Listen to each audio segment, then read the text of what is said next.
Les brutes choisissent la mauvaise nouvelle fille, ignorant qu'elle est une combattante brutale. En quelques secondes, le silence s'est emparé de la cour de récréation du lycée Westlack. Personne ne pouvait respirer en regardant la scène que personne n'oublierait jamais. La brute de l'école gisant sur le sol, du sang coulant de son nez, tandis que la nouvelle fille, celle que tout le monde ignorait, se tenait debout, les poings toujours serrés, les yeux fixés comme ceux d'un prédateur. 5 années d'entraînement avec des combattants professionnels de MMA avaient préparé Olivia à ce moment. Les brutes ne savaient pas qui elles avaient choisi d'humilier, et maintenant il était trop tard. Leur cauchemar ne faisait que commencer. Olivia Reed respire profondément en descendant du bus scolaire et en regardant l'imposante structure du lycée Westlack. À 17 ans, c'était son 3e lycée en 2 ans, et elle savait exactement comment les choses fonctionnaient. Son plan était simple. Terminer sa dernière année sans attirer l'attention, sans s'attacher, sans donner à sa mère une raison de chercher un autre emploi dans une autre ville. Le changement constant est épuisant, mais nécessaire après l'incident survenu dans sa dernière école. Vêtue d'un simple jean et d'un sweatshirt gris à capuche, Olivia gardait la tête baissée en marchant dans les couloirs bondés. Ses cheveux bruns cachent partiellement son visage, comme un bouclier contre les regards indiscrets. Des années d'entraînement intensif avaient modelé son corps, mince mais défini, mais elle faisait de son mieux pour le dissimuler sous des vêtements amples. Moins il est visible, mieux c'est. Regardez ce que nous avons là. De la nouvelle viande, dit une voix, suffisamment forte pour que plusieurs élèves s'arrêtent et la regardent. Olivia n'a pas besoin de se retourner pour comprendre qu'il s'agit d'elle. Du coin de l'œil, elle voit 3 filles s'approcher. Celle qui était en tête, blonde, grande, portant des vêtements de marque, marchait comme si le couloir était un podium. Ses yeux bleus, froids comme la glace, analysaient Olivia de fond en comble. « Je suis Vanessa Mitchell. Tout le monde ici me connaît », déclara-t-elle en bloquant le chemin d'Olivia. « Et vous êtes ?» « Personne ne mérite votre temps », répond Olivia à voix basse, en essayant de détourner l'attention. L'une des filles, une rousse aux ongles parfaitement peints, se positionne à côté de Vanessa, lui bloquant le passage. Quelle impolitesse! La reine de l'école te parle. Olivia inspira profondément, le cœur battant la chamade. Mais ce n'était pas de la peur qu'elle ressentait, c'était de l'adrénaline, la même sensation qui précède un combat. Maîtrise, pensa-t-elle. Respire et contrôle. Je veux juste aller à mon cours, dit Olivia calmement, mais son ton était empreint d'une fermeté qui fit légèrement froncer les sourcils de Vanessa. La 3e fille, aux cheveux noirs, arracha l'emploi du temps des mains d'Olivia, littérature avec Peterson. Quelle coïncidence, nous y allons aussi. Ça va être sympa de t'avoir dans la classe, sourit Vanessa, mais le sourire n'atteignit pas ses yeux. Nous pourrons te montrer comment les choses fonctionnent à Westlack. Qui compte, qui ne compte pas. Elle marqua une pause, regardant Olivia d'un air significatif, et où tout le monde doit s'asseoir. L'annonce du premier cours retentit, dispersant momentanément l'attention, tandis que les élèves se précipitaient vers leur salle de classe. Olivia récupéra son emploi du temps et se rendit en classe, sentant les regards des 3 filles lui transpercer le dos. En entrant dans la salle, elle vit Vanessa et ses amis déjà installés au fond, chuchotant et riant en la regardant. Même pas une journée entière et ça commence déjà, pensa Olivia en s'asseyant au premier rang. Elle savait comment ce jeu fonctionnait. Elle l'avait déjà vu dans d'autres écoles. D'abord, les commentaires. Puis les bousculades accidentelles. Enfin, l'humiliation publique. C'est comme si les brutes suivaient un manuel. Ce que Vanessa et son groupe ne savaient pas, c'est qu'ils suivaient également un schéma prévisible pour Olivia. Un schéma qu'elle avait appris à anticiper grâce à son père, Jackson Reed, un entraîneur respecté de combattants de MMA. Olivia respire à nouveau profondément et se concentre sur le présent. La dernière fois qu'elle avait perdu le contrôle, une fille s'était retrouvée à l'hôpital avec le nez cassé et 3 côtes fracturées. C'était un accident. Olivia n'avait jamais eu l'intention d'aller aussi loin, mais cela avait suffi pour que sa mère décide qu'il devait déménager. Jamais plus, se dit-elle en se promettant une fois de plus de garder le contrôle. Mais en regardant Vanessa et ses amis se moquer d'elle de l'autre côté de la pièce, quelque chose au fond d'Olivia savait que cette promesse serait plus difficile à tenir qu'elle ne l'avait imaginé. Si cette histoire vous intrigue déjà, n'oubliez pas de vous abonner à la chaîne pour suivre tant d'autres récits puissants qui touchent le cœur. Et maintenant, préparez-vous à découvrir comment le premier jour d'Olivia au lycée Westlack est sur le point de devenir beaucoup plus tendu. Les 48 premières heures au lycée de Westlack se sont révélées être exactement ce qu'Olivia craignait. À chaque instant, elle sentait le filet de Vanessa se refermer sur elle, chaque geste calculé pour l'isoler et la diminuer. Des chuchotements dans les couloirs. Des rires pendant le déjeuner. Une chaise tirée au moment où elle s'apprêtait à s'asseoir. Des petits accidents, qui paraissent anodins aux yeux des professeurs, mais qui forment un schéma familier pour une personne aussi expérimentée qu'elle. Le deuxième jour, elle arrive à son casier et le trouve couvert d'autocollants avec des phrases comme « loser » et « retourne dans le trou d'où tu es sorti ». Olivia respire profondément, ses doigts tremblent légèrement lorsqu'elle les enlève un par un. Non pas parce qu'elle était ébranlée, mais à cause de l'effort monumental qu'elle faisait pour contenir ce qui bouillait en elle. « Mon enfant, tu vas bien ?» Olivia se tourna vers Lisa Chen, la conseillère scolaire, qui la regardait avec une réelle inquiétude. Petite, les cheveux courts et les yeux bienveillants, Lisa portait une pile de formulaires. « Je vais bien », a répondu Olivia automatiquement, en fourrant les autocollants froissés dans sa poche. Lisa a jeté un coup d'œil aux résidus de colle dans l'armoire. « Je sais reconnaître l'intimidation quand je la vois. Qui a fait ça? Ça n'a pas d'importance. » « Si, ça l'est. À Westlac, nous avons une tolérance zéro pour... » « À Westlac et partout ailleurs, » interrompt Olivia, une pointe d'amertume dans la voix. « Mais cela n'arrête jamais personne, n'est-ce pas? » Lisa soupira. Lisa soupire, mon bureau est toujours ouvert. Parfois, parler aide. Alors que la conseillère s'éloigne, Olivia sent une présence à ses côtés. Un garçon mince aux cheveux bouclés et aux lunettes à monture épaisse ouvrit l'armoire voisine. « Vous n'auriez pas dû attirer l'attention sur eux, » dit-il doucement. « Et comment j'ai fait ça ?» demanda Olivia en fronçant les sourcils. « En existant. » Il haussa les épaules. Vanessa et Seyen choisissent quelqu'un de nouveau chaque trimestre. L'année dernière, c'était Hack Peterson, après qu'il ait rejeté ses avances. Avant ça, c'était Mei Zhang, parce qu'il avait de meilleures notes qu'elle. Maintenant, c'est toi. Et tu es? Lucas, l'invisible. Il sourit ironiquement. J'ai le super pouvoir de passer inaperçu dans ces couloirs. Utile, mais solitaire.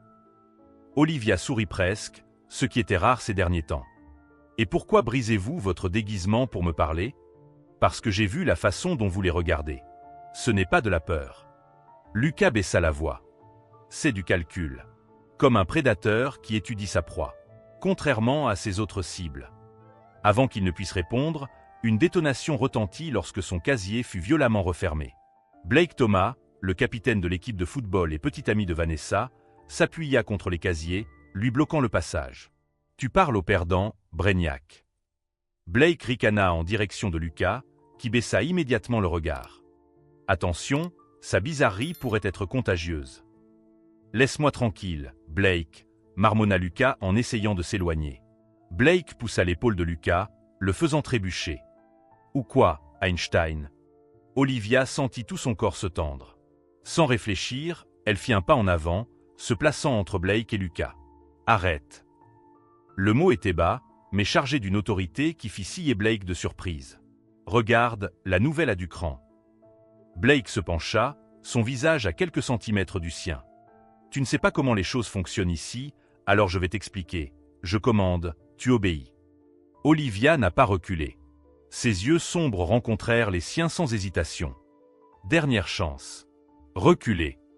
Quelque chose dans cette voix donna la chair de poule à Blake. Pendant un bref instant, une étincelle d'incertitude traversa ses yeux, mais elle fut rapidement remplacée par de la colère. Il leva la main et saisit fermement le bras d'Olivia. C'était ton erreur. D'un mouvement fluide, presque imperceptible, Olivia tourna légèrement son poignet, appliquant une pression précise sur un point précis entre le pouce et l'index de Blake. Une technique simple qui lui avait été enseignée au cours du premier mois d'entraînement avec son père. Blake la relâcha instantanément, une expression de douleur traversant son visage. Ce n'était pas un coup, rien qui puisse laisser une marque, juste assez pour qu'il se rende compte qu'il avait fait une erreur. C'est quoi ce bordel? Blake recula d'un pas, se massant la main, la confusion dans les yeux. Olivia resta immobile, son regard intense ne quittant jamais le sien. Tout le couloir était devenu silencieux, des dizaines d'élèves observant la scène avec stupéfaction. Quel est le problème? La voix du directeur de l'école, M. Lawson, rompt la tension. Grand et autoritaire, il les regarde tous les trois d'un air sévère. « Rien, monsieur », répondit Blake rapidement, tout en continuant à fléchir ses doigts. Nous ne faisions que parler.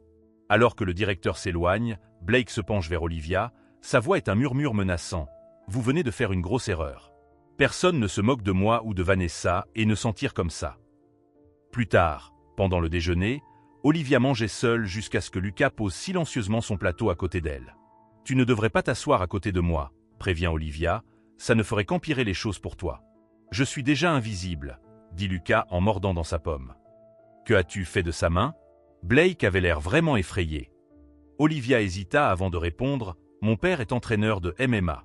J'ai grandi en apprenant quelques trucs. Lucas écarquille les yeux. Alors tu es comme une combattante? Je l'étais. Olivia détourne le regard, des souvenirs douloureux traversant son esprit. Jusqu'à ce que un accident se produise. De l'autre côté de la cafétéria, Vanessa la regardait d'un œil calculateur. Son contrôle habituel se transforma en fureur lorsqu'elle vit Blake se frotter encore la main, tout en lui murmurant à l'oreille. Elle a utilisé une sorte de coup sur lui, conclut Vanessa, ses yeux ne quittant pas Olivia. Personne n'humilie mon petit ami et ne s'en tire. À côté d'elle, ses amis Amber et Diane échangent des regards inquiets. Peut-être qu'on devrait laisser passer ça, suggère Amber avec hésitation. Quelque chose chez elle semble différent. Différente. Vanessa se retourne, ses yeux brillent dangereusement. C'est juste une autre fille pathétique qui a besoin d'apprendre sa place. Et nous allons lui apprendre demain, après l'éducation physique, dans les vestiaires. Personne ne s'en mêlera. Le plan est établi. Ce que Vanessa ne réalisait pas, c'est que, pour la première fois de sa vie, elle ne chassait pas une proie facile. Elle provoquait quelque chose de bien plus dangereux qu'elle n'avait jamais eu à affronter auparavant. Pendant le cours d'éducation physique, la tension monte comme une tempête imminente. Olivia sentait les regards des trois filles pendant que les équipes jouaient au volley-ball. Il ne s'agissait pas des regards intimidants habituels, mais de regards calculateurs, d'attente. Lucas avait entendu des bribes du plan et avait prévenu Olivia lors du changement de classe. Elle prépare quelque chose dans les vestiaires. J'ai entendu Amber dire qu'ils allaient te donner une leçon que tu n'oublieras jamais. Olivia acquiesce. Il n'y avait pas de surprise sur son visage, juste un calme inquiétant qui mettait Lucas mal à l'aise. « Tu n'es pas inquiet ?» demanda-t-il en ajustant nerveusement ses lunettes. « Non, » répondit Olivia en attachant ses cheveux en une queue de cheval serrée. « Mais tu devrais rester loin de moi aujourd'hui. » Au coup de sifflet final, les filles se dirigent vers les vestiaires. Olivia resta volontairement la dernière, regardant Vanessa, Amber et Diane entrer avant elle, échangeant des regards significatifs. Le piège était tendu, mais la chasseuse ne se rendait pas compte qu'elle était entrée sur le territoire d'un prédateur supérieur. Le vestiaire des filles est presque vide lorsqu'Olivia entre enfin. Les quelques filles restantes quittèrent rapidement les lieux, jetant des regards inquiets à Vanessa, qui bloquait le couloir entre les casiers, les bras croisés. Amber se positionne près de la porte, tandis que Diane ferme la porte arrière. 3 contre 1. Les coins sont bloqués. Pas de témoins. Tu as mis du temps à venir, la nouvelle, s'emporte Vanessa, sur un ton faussement doux. Nous attendions de pouvoir discuter un peu. Olivia posa son sac sur le banc avec des mouvements calmes, ses yeux ne quittant pas Vanessa. 3 contre 1. C'est très courageux de votre part. Ce n'est pas courageux. C'est juste ce qu'il faut pour traiter avec des gens qui ne comprennent pas leur place, sourit Vanessa, un sourire qui n'atteint pas ses yeux. Blake m'a raconté ce que tu as fait. Une sorte d'astuce d'autodéfense bon marché? Impressionnant. Mais il n'y a personne ici pour te sauver. Je n'ai jamais eu besoin d'être sauvée, répondit Olivia, la voix inchangée. Vanessa s'avança et prit un verre de shampoing sur une étagère voisine. Tu sais ce qui arrive aux filles qui essaient de se faire passer pour des durs à cuire dans mon école? Elles apprennent l'humilité. Nous étions en train de réfléchir à un nouveau look pour toi. Tu pourrais peut-être te faire couper les cheveux. Ou peut-être une douche spéciale. Olivia n'a pas répondu. Elle s'est juste retournée lentement pour faire face à Vanessa. Et quelque chose dans ce mouvement, la précision, l'économie d'énergie, l'absence absolue de peur, a fait hésiter Vanessa pendant une seconde. Dernière chance, dit Olivia d'une voix basse et étonnamment douce. Partez maintenant. Diane rit nerveusement. Est-ce qu'elle nous menace? Vanessa reprend confiance et s'avance. Je pense que quelqu'un doit apprendre. Le mouvement était si rapide que ni l'une ni l'autre n'y voyait clair. Une seconde, Vanessa avançait. L'instant d'après, la bouteille de shampoing volait dans les airs et elle était immobilisée contre les armoires. Le bras tordu derrière le dos dans un angle douloureux, le visage pressé contre le métal froid. Olivia la maintenait avec une précision technique parfaite. Pas trop de force, juste assez pour l'immobiliser. Amber s'est mise à courir vers elle et à crier « QOI ». Olivia se retourna, tenant toujours Vanessa, et d'un seul mouvement fluide utilisa le corps de l'otage comme contrepoids, étendant sa jambe en un demi-cercle parfait. Son pied heurta l'estomac d'Amber, la projetant en arrière contre les sièges. Ce n'était pas un coup pour blesser, juste pour repousser. Diane s'est figée, les yeux écarquillés de terreur. Tu es folle. Olivia l'ignore et retourne Vanessa pour lui faire face. Les yeux de la brute, autrefois pleins d'arrogance, brillaient maintenant d'une peur sincère. 5 ans, dit Olivia calmement, comme si elle discutait du temps qu'il fait. 5 ans à s'entraîner avec des combattants professionnels. Mon père a entraîné 3 champions du monde de MMA. J'ai même participé à une compétition. Elle marqua une pause, une ombre traversant son visage. Jusqu'à ce que je perde le contrôle une fois. Une fille comme toi, une école comme celle-ci. Elle a passé 3 jours à l'hôpital. Vanessa déglutit, réalisant enfin le fossé entre l'idée qu'elle se faisait des brimades entre adolescents et ce qu'Olivia représentait réellement. Qu'est-ce qui se passe ici? La voix autoritaire de l'entraîneur Reynolds se fait entendre lorsqu'elle entre dans le vestiaire. Son regard balaya la scène. Amber affalée près des bancs, Diane paralysée par la peur, et Olivia qui tenait toujours Vanessa contre les casiers. « Relâchez-la maintenant !» ordonna l'entraîneur. Olivia obéit immédiatement, reculant les mains levées. Vanessa s'effondre sur le sol en se massant le bras. « Elle nous a attaqués !» hurle Vanessa, des larmes d'humiliation s'échappant de ses yeux. Nous étions en train de parler et elle est devenue folle. L'entraîneur regarde Olivia d'un air sévère. « C'est vrai ?» Olivia ne répond pas tout de suite. Son regard se porte sur un coin particulier du plafond du vestiaire, où une petite lumière rouge clignote discrètement. « Pourquoi ne pas vérifier les caméras de sécurité ?» suggère Olivia à voix basse. Je suis sûr qu'elles montreront exactement qui a coincé qui. Le visage de Vanessa perd toute couleur. Les caméras? L'entraîneur Reynolds croise les bras. Elles ont été installées au dernier trimestre, après l'incident du vol. Et oui, elles enregistrent aussi le son. À ce moment-là, quelque chose s'est brisé chez Vanessa. Non seulement son statut social, mais aussi toute l'illusion de pouvoir qu'elle s'était construite. Amber et Diane échangent un regard paniqué, réalisant la gravité de la situation. Vous tous, dans le bureau du directeur. Maintenant, ordonna l'entraîneur. Pendant qu'elle marchait dans le couloir, Olivia gardait ses distances avec le groupe. Son expression était neutre, mais intérieurement, la bataille faisait rage. Elle n'avait pas perdu le contrôle. Au contraire, elle avait calculé chaque mouvement avec une précision clinique. Pourtant, elle ressentait cette montée d'adrénaline qui lui était familière, ce sentiment de puissance qu'elle ressentait lorsqu'elle dominait Vanessa si facilement. C'était ce qu'il craignait. Ne pas perdre le contrôle, mais profiter de la sensation. Dans le bureau du directeur, les caméras ne mentaient pas. Les images montraient Vanessa et ses amis bloquant les sorties, proférant des menaces explicites, tandis qu'Olivia n'essayait de se défendre qu'avec le minimum de force nécessaire. 2 semaines de suspension pour vous 3, a déclaré le principal Lawson, son regard dur fixé sur Vanessa. Et à leur retour, tout nouvel incident entraînera une expulsion immédiate. Vanessa, qui quelques minutes auparavant régnait sur son petit empire scolaire, était maintenant assise, affaissée, vaincue non seulement physiquement, mais aussi comme la brute qu'elle était vraiment. Le directeur se tourne vers Olivia. Quant à vous, bien que vous ayez agi en état de légitime défense, la violence n'est jamais la solution. Je veux que vous assistiez à des séances hebdomadaires avec Madame Chen pour discuter de façon plus appropriée de gérer les conflits. Olivia acquiesce en silence, sachant que le pire aurait pu arriver. Bien pire.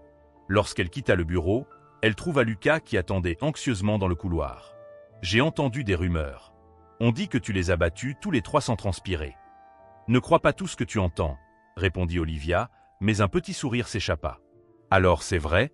Tu es vraiment une combattante de MMA? » « Je l'étais, » corrige Olivia, son sourire disparaissant. « Maintenant, j'essaie d'être une étudiante comme les autres. »« Ça n'arrivera jamais, » dit Lucas en riant et en ajustant ses lunettes. « Pas après aujourd'hui. Tu viens de devenir une légende. » En marchant, Olivia remarque que les regards sont différents maintenant. Ce n'était plus du mépris ou de la pitié, mais un respect hésitant, voire de l'admiration.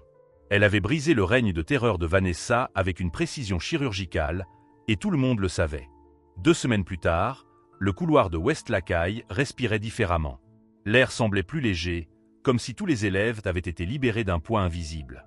Lors de sa première séance avec Lisa Chen, Olivia a enfin révélé son passé. Dans mon ancienne école, une fille se moquait constamment de moi.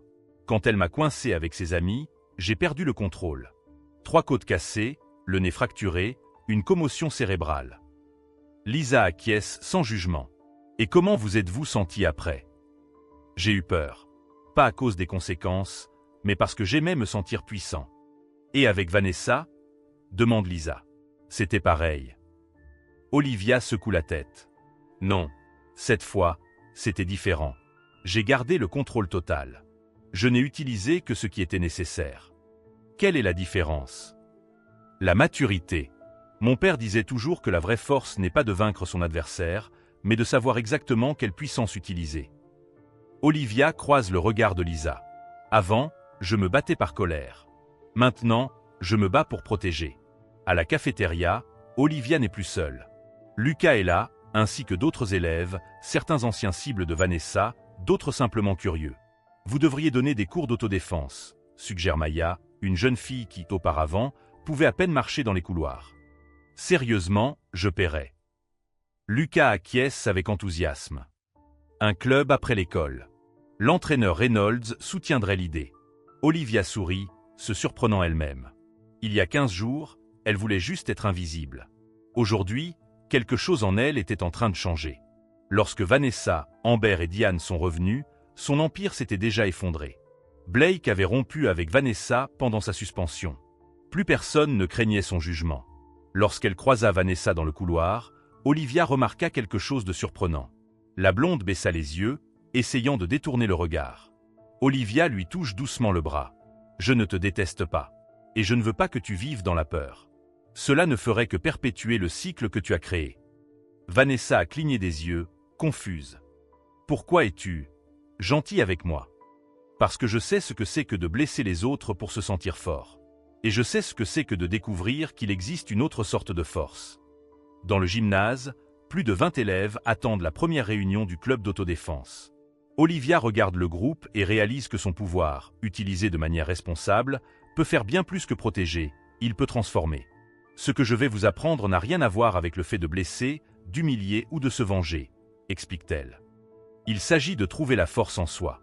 Il s'agit d'apprendre à se défendre sans devenir ce que l'on craint. Il s'agit de maîtriser non seulement ses mouvements, mais aussi ses peurs. Cet après-midi-là, alors qu'elle enseignait les techniques de base, Olivia a ressenti une légèreté longtemps oubliée. Chaque correction douce était comme une reconnexion avec une partie enfouie d'elle-même. « Ta mère a appelé aujourd'hui », commente Lisa après la leçon. « Pour te remercier. Elle a dit que tu avais l'air différente. Plus calme. Plus présente. » En rentrant chez elle, Olivia réfléchit à l'ironie de la situation. Elle était venue déterminée à disparaître, mais pour la première fois depuis des années, elle se sentait vraiment visible, non pas comme une menace, mais comme quelqu'un de complet. Des semaines plus tard, lors d'une séance du club, une silhouette hésitante est apparue dans l'embrasure de la porte. Vanessa, seule. « Je peux me joindre à vous ?» demande-t-elle, la voix méconnaissable sans son arrogance habituelle. « Au premier rang », répond Olivia au bout d'un moment. « Nous apprenons à tomber sans nous faire mal. C'est une compétence importante dans la vie. » L'ombre d'un sourire se dessine sur le visage de Vanessa. « J'ai déjà appris cette leçon à la dure. » À ce moment-là, Olivia a compris la leçon que son père avait essayé de lui enseigner. La vraie victoire ne consiste jamais à terrasser un adversaire, mais à trouver un moyen pour que tout le monde se relève plus fort. Les gens pensent qu'il n'y a que des brutes et des victimes, a-t-elle déclaré à la fin de la leçon. Mais nous avons tous la capacité d'être l'un et l'autre. La véritable force ne consiste pas à dominer les autres, mais à se dominer soi-même, en choisissant de ne pas blesser en retour, même quand on est blessé. « Pourquoi n'as-tu pas complètement détruit Vanessa ?» demanda Lucas par la suite. Olivia regarda Vanessa partir, les épaules ni crispées par l'arrogance, ni courbées par la défaite. Parce que certaines batailles ne se gagnent pas en vainquant l'ennemi. On les gagne en leur montrant qu'il existe une autre voie. Si cette histoire vous a touché au cœur et vous a fait réfléchir à la véritable signification de la force, ne manquez pas de l'aimer, de la commenter et de vous abonner à la chaîne pour d'autres histoires qui éclairent les vérités profondes de la condition humaine. Car les plus grandes victoires sont celles qui nous transforment de l'intérieur.